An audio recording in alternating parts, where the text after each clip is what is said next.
চলেন আমরা সময় অপচয় না করে এই ভিডিওতে আরো 3টা অ্যাডভান্স লেভেলের ভোকাবুলারি শিখি। প্রথম ভোকাবুলারি হচ্ছে কন্টেমপ্লেট। কন্টেমপ্লেট মানে হচ্ছে গভীরভাবে কোনো কিছু চিন্তা করাকে আমরা বলি কন্টেমপ্লেট। আমরা যদি একটা এক্সাম্পল দিয়ে শিখি, for example we can say she is contemplating moving abroad for better opportunity. She is contemplating মানে সে খুব করে ভাবতেছে, গভীরভাবে চিন্তা করতেছে কি, মুভিং অ্যাব্রড মানে বিদেশ যাওয়ার কথা। কেন? For better opportunity. She is contemplating moving abroad for better opportunity. And the second one is versatile. Versatile versatile মানে হচ্ছে বহুমুখী দক্ষতা সম্পন্ন, মানে যার অনেক গুণ আছে, আমরা যেটাকে মাল্টি ট্যালেন্টেড বলি অনেক সময়।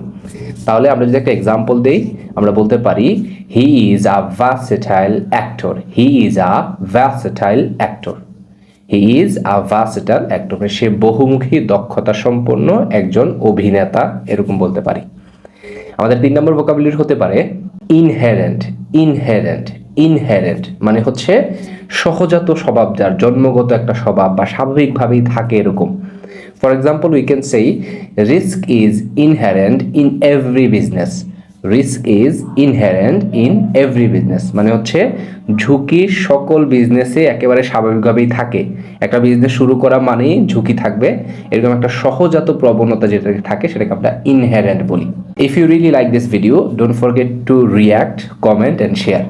আরেকটা কথা বলি, যদি ইংলিশ নিয়ে দুশ্চিন্তায় থাকেন তাহলে আমার ফ্রি হ্যান্ড রাইটিং কোর্সে ভর্তি হয়ে যান, আশা করি কোনো দুশ্চিন্তা থাকবে না।